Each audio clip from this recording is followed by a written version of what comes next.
মধ্যে তারা ঢুকে ওখানে তারা ঘুমালেন। ঠিক মধ্যরাত্রে ওই গুহার প্রবেশ দ্বার আছে না, প্রবেশের দরজা, সেখানে একটি পাথর অটোমেটিকভাবে এসে প্রবেশদ্বারটা বন্ধ হয়ে গেল। ওই ভিক্ষুরা 7 দিন পর্যন্ত খাদ্যহীন পানীয়হীন ওইখানে অবস্থান করতে হয়েছিল। কেহ পাথরটি সরাতে পারেননি। 7 দিন পরে পাথরটি অটোমেটিক আবার সেখান থেকে সরে গেল। ওই ভিক্ষুরা ওই গুহার মধ্যে অনেক কষ্ট পেয়েছিলেন। সেখান থেকে বের হয়ে ভগবান বুদ্ধের কাছে গেলেন। ভগবান বুদ্ধকে প্রশ্নটি করব, আমরা কেন এইভাবে কষ্ট পেয়েছি? এখন প্রথম দল ভিক্ষুদের প্রশ্নের উত্তর ভগবান বুদ্ধ বললেন, হে ভিক্ষুগণ, ওই কাকের এইভাবে মৃত্যু হলো কেন? শোনো, ব্যাখ্যা করছি।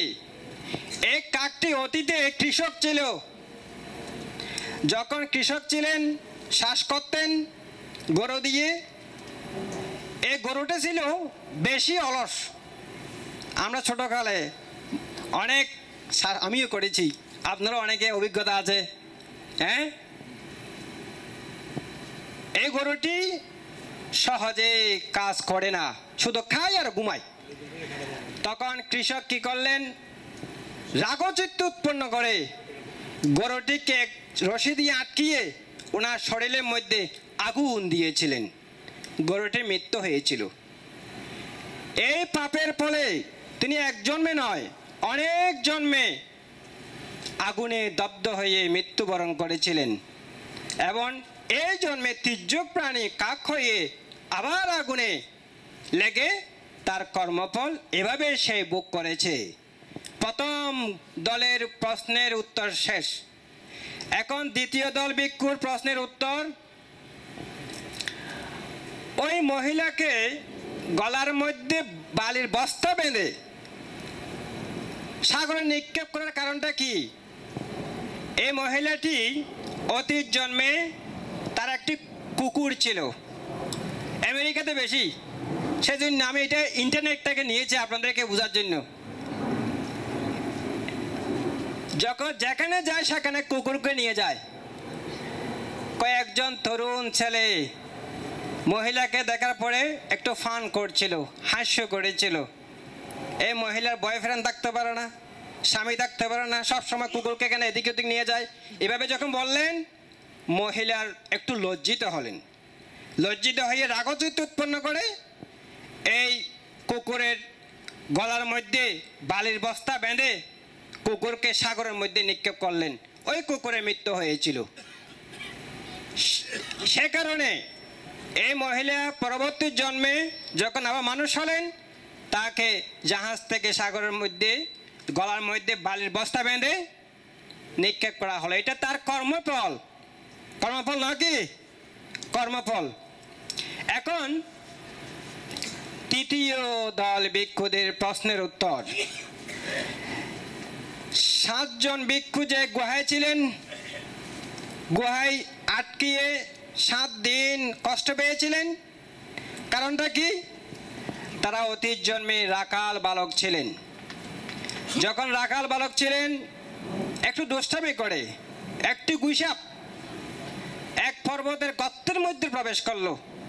সেই সময় এই 7 জন রাখাল বালক একটু দুষ্টমি করে ওইখানে গিয়ে গর্তটি ব্লক করে দিল। ব্লক করে দিয়ে অন্যত্র চলে গেলেন। চলে যাওয়ার পরে তারা গর্তটি আবার খুলে দিতে ভুলে গেছে। 6 দিন পর্যন্ত ভুলে গিয়েছিলেন, কিন্তু 7ম দিনে ওখানে এসে তারা ওই গর্তটি আবার খুলে দিল। এই গুইসাপটা কষ্ট পেয়েছিল না? খাদ্যহীন পানীয়হীন অনেক যন্ত্রণা ভোগ করেছিলেন। এই কর্মের ফলে ওই ভগবান বুদ্ধের সময় ভিক্ষু ধর্ম লাভ করার পরেও তাদের কষ্ট পেতে হয়েছিল। এটা তাদের কর্মের ফল। এখন সেই সময় একজন ভিক্ষু ভগবানকে বললেন, ত্রিলোক পূজ্য মহাকারণিক তথাগত সম্যক সম্বুদ্ধ গৌতম, এই পৃথিবীতে তাহলে গৃহ কর্ম থেকে রক্ষা পাবে না। তখন ভগবান বুদ্ধ বললেন, হ্যাঁ, এই পৃথিবীতে কেহ কর্ম থেকে রক্ষা পাবে না। ভগবান বুদ্ধ বললেন যে, না আন্তালিকে না সমুদ্রে মাঝি না পাবত্তানাং বিবরং ভবিষ্য না বিজ্জাতিষু জগদ্বিপদিষু यततीतु मुञ्चय पापकम्मति।